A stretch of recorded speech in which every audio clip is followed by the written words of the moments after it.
Hello my dear student, very good morning. Now I am starting your continue consumers equilibrium second chapter of microeconomics, the page number 2.13, meaning of indifference curve.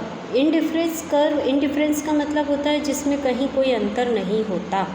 Curve यानी ऐसा curve जिस पर हम जितने भी point show कर रहे हैं वो सारे पॉइंट किसी कंज्यूमर को दो चीज़ों के बीच में इक्वल सेटिस्फेक्शन दे रहे हैं। ऐसा कर्व जिस पर हमने अगर दो चीज़ों का कॉम्बिनेशन अलग अलग पॉइंट में शो किया है तो हर पॉइंट पर कंज्यूमर को मिलने वाला सेटिस्फेक्शन कैसा है, इक्वल है, वहाँ कोई डिफरेंस नहीं है, इसलिए ऐसे कर्व को इंडिफरेंस कर्व कहा जाता है।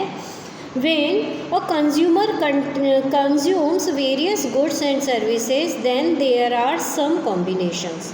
कि अगर कंज्यूमर अलग अलग गुड्स और सर्विसेज यूज़ करता है तो कुछ कॉम्बिनेशन हो सकते हैं which give him exactly the same total satisfaction, और हर कॉम्बिनेशन उसको कैसा सेटिस्फेक्शन दे रहा है, सेम सेटिस्फेक्शन दे रहा है। The graphical representation of such combination is termed as indifference curve। और इन्हीं सेटिस्फेक्शंस को, इन्हीं कॉम्बिनेशंस को जब हम डायग्राम में कर्व में शो करते हैं तो वो कर्व क्या कहलाता है, इंडिफरेंस कर्व। क्यों? क्योंकि किसी भी कॉम्बिनेशन में डिफरेंस नहीं है, इसलिए इस कर्व को इंडिफरेंस कर्व कहा जाता है। डेफिनेशन क्या है? Indifference curve refers to the graphical representation. Indifference curve graphical representation यानी ग्राफ पे दिखाया जाने वाला रिप्रेजेंटेशन है various alternative combinations of bundle of two goods, यानी दो चीज़ों के अलग अलग कॉम्बिनेशन का which the consumer is indifferent, यानी वो कॉम्बिनेशन ऐसे हैं जिसको ख़रीदने में या यूज़ करने में कंज्यूमर इंडिफरेंट है। वो कोई सा भी कॉम्बिनेशन ले सकता है, उसको हर कॉम्बिनेशन से इक्वल सेटिस्फेक्शन मिल रहा है। जैसे आपको पेज नंबर 2.13 पर ही टेबल 2.5 दिया हुआ है, यहाँ पर कॉम्बिनेशन बता दिए हैं। एक कंज्यूमर दो चीज़ें यूज़ कर रहा है, वो एप्पल भी खा रहा है या ख़रीद रहा है और बनाना भी ख़रीद रहा है। अब वहाँ कॉम्बिनेशन दिए हुए हैं आपको PQRST।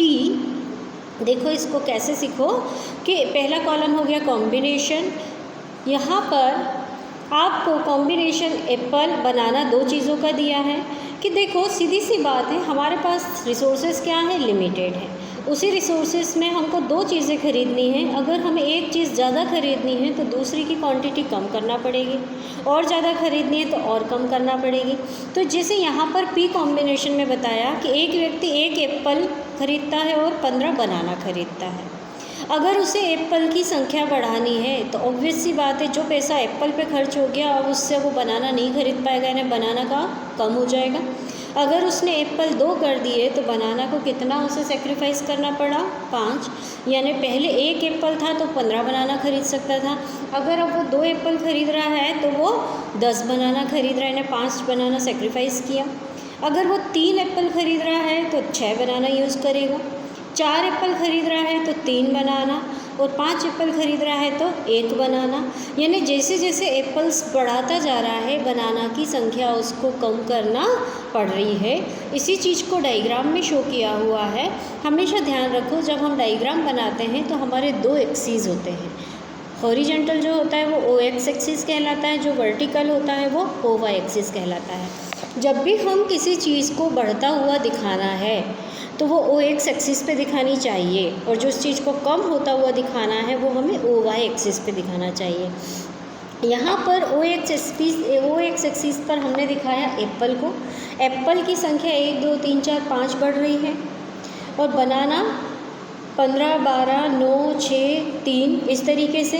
कभी भी इसकी संख्या को उल्टा नहीं रखना कि सबसे नीचे 15 फिर 12 फिर 9, इस तरह से नीचे से हमेशा इंक्रीजिंग ऑर्डर में ही जाएगा। 3 6 9 12 15, फिर सारे पॉइंट्स लगाकर इस डायग्राम को कंप्लीट किया कि अगर P कॉम्बिनेशन में 15 बनाना है तो एप्पल कितना है, 1, तो 15 और 1 के यहाँ डॉट लग गई। ये देखो मैं बुक में दिखाती हूँ आपको।